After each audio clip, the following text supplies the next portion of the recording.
Varahi silks మన నెల్లూరులో September 25వ తారీఖున గొప్ప ప్రారంభం. నమస్తే రమగారు. నమస్తే జయ. రమగారు, ఈ దసరా నవరాత్రుల్లో అమ్మవారికి మనం కుంకుమార్చన కూడా చేస్తూ ఉంటాం.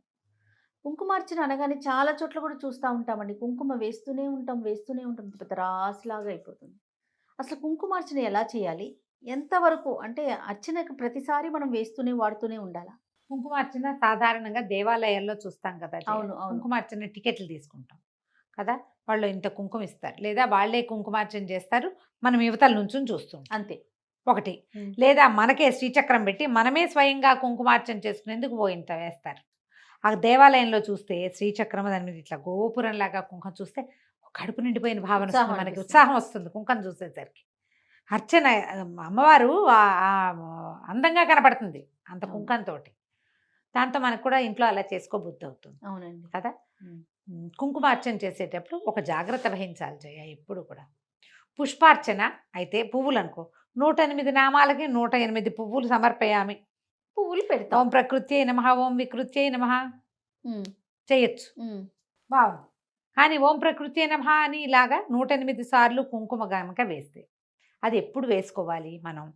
108 సార్లు 1008 సార్లు మన ఇంట్లో విశేషంగా భోజనపు ఏర్పాట్లు ఉంటే చేసుకోవాలి. ఓహో. కుంకుమార్చన పెట్టుకున్నాం, 1,00,000 కుంకుమార్చన మన ఇంట్లోనే పెట్టుకుని మనమే ఒక 25 మంది 30 మంది ముత్తైదువుల్ని వారి కుటుంబాలని కూడా ఆహ్వానించి అందరం కలిసి లలితా సహస్రనామం చేసుకుంటూ నామానికి ఇట్లా వేసి వేసి వేసి కుంకుమ వేసుకోవచ్చు. బాగా బోలెడు కుంకుమ అయితే కుంకుమ రాశికి తగినట్టుగా అన్నపు రాశి నివేదన అవుతుంది. ఉహుం. ఎంత కుంకుమ చేస్తే అంత అన్న నివేదన విశేషంగా చేయాలి. ఏంటి రమగారు లెక్క? ఈ కుంకుమ చేసేసరికల్లా అమ్మవారి నుంచి కళ పెరిగిపోతుందట ఆమెకి. ఉహుం. వేడి దాన్ని శాంతింప చేయడానికి ఆమె ఇంకా ఇంకా కోరుకుంటుంది. శాంతికి అన్నశాంతి చేయాలి. ఉహుం. నామము కుంకుమ కాంబినేషన్ అట్లా శక్తిని ఉద్భవింపజేస్తుంది అనమాట. ఓకే. ఇవి మనం పీఠాల్లో, మఠాల్లో, క్షేత్రాల్లో, ఉమ్. తర్వాత ఏదైనా పందిళ్ళు ఇప్పుడు ఇలా చేసేటప్పుడు అన్న సమారాధన విరివిగా చేస్తారు ఉమ్. కదా. అవునండి. బోల్డ్ అంతమంది తింటారు, తింటూనే ఉంటారు అట్లా జనం. అన్న నివేదన జరుగుతూ ఉంటుంది అమ్మకి. ఆమెలో కలుగుతున్న ఉద్రేకము వేడి ఆమె రెచ్చిపోతుందన్నమాట. ఉమ్. అర్థమవుతుందా నీకు ఆ పాయింట్? అవునవును. శక్తి తేజరిల్లుతుంది, ఆ, తేజరిల్లుతూ ఉంటుంది, అది correct. ప్రజ్వరిల్లుతుంది. దానికి తగినట్టుగా అన్నం చూపించాలి. ఉమ్. అలా కాకుండా మనం ఇంత కుంకుమ చేసి ఊరికే మనం ఒక అర గ్లాసు పాయసం నివేదన చేసి పెడితే చాలదమ్మా, అట్లా చేయకూడదు. దానికి ఏం చేయాలి? ప్రతి నామానికి శ్రీమాత్రే నమః, శ్రీమత్ సింహాసనేశ్వర్యే నమః, శ్రీ మహారాజ్ఞే నమః అని ప్రతిదానికి నమః నమః నమః అని కుంకుమ వేయరాదు. ఓ. దాని నియమం ఏంటంటే ఒక్క చిటికెడు కుంకుమ తీసుకో, నువ్వు మొత్తం స్తోత్రం చదువు, నమహాలు కూడా చదువుకో. కావాలంటే నామాలు చదువు, స్తోత్రం చదువు, ఇది ఇక్కడే ఉంటుంది. ఓహోహో. అయిపోయాక ఈ మొత్తం సహస్రనామార్చనం సమర్పయామి, ఓ. ఇది పద్ధతి. ఉమ్. మీరు ఒక 5గురు ముత్తైదులు కలిసి ఒక చోట చేసుకుంటున్నారు, ఒక ఇంట్లో కూర్చుని చేసుకుంటారు, అన్న నివేదన బాగా జరుగుతుంది. ఇలా కుంకుమార్చన పెట్టుకున్న రోజున ఎక్కువగా ప్రసాదాలు చేసుకోవాలి, ఎక్కువ మంది జనం రావాలి, ఎక్కువ అన్న వితరణ జరగాలి, ఓ. వినిమయం జరగాలి, వినియోగం జరగాలి. అట్లా చేయాలి. మనం చేస్తే చేసుకోవచ్చు. చేయగలిగినంత ఓపిక ఉంటే అప్పుడు చేయాలి. ఒకరోజు, అందుకని కుంకుమార్చనకు ఒక రోజు పెట్టుకోవాలి.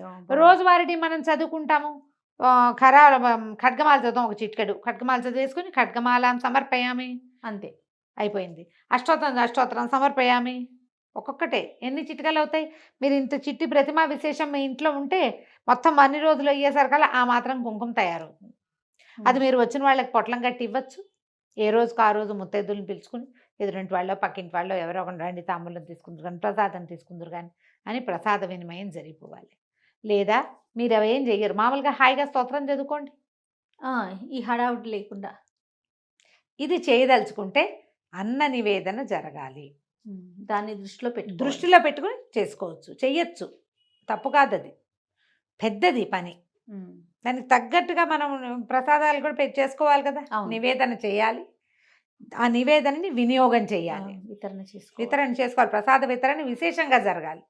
ఇట్లా ప్లాన్ చేసుకుంటే చేసుకోవచ్చు. అందుకని చాలా మంది ఏం చేస్తారంటే ఈజీ మెథడ్, మామూలు రోజుల్లో రోజువారీ అర్చన చేసుకుని ఒక్కనాడు ఇది పెట్టుకుంటారు. ప్రత్యేకంగా.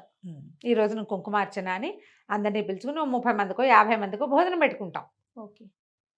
ప్రసాదాలు బాగా చేయించి చుట్టుపక్కల అందరి ఇళ్ళకి పంపించుకుంటాం. అంతే. అంతే సరిపోతుంది. అంతే. మనం చేసిన పూజకి ఇంట్లో మనం రగిల్చినటువంటి ఆ, ఏమంటారు భక్తి అగ్నికి ఆ.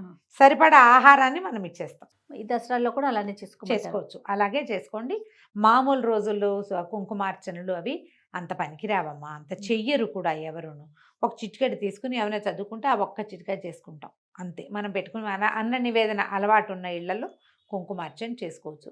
నేను పాలే పెడతా, పళ్ళే పెడతా, ఏదో సింపుల్గా పటిక బెల్లం పలుకులు పెడతా అని చేసుకునే వాళ్ళు మాత్రం కుంకుమ జోలికి వెళ్ళకపోవటమే మంచిది. పుష్పార్చన చేసుకోవచ్చు. పుష్పాలతోటి సమస్య ఉండదు అవునవును. మనకి. అవును. కాదు నేను బాగా చేసుకుంటానండి అంటే చక్కగా సంతోషంగా చేసుకోండి అంతే. రైట్ అమ్మ. నమస్తే. నమస్తే జయ.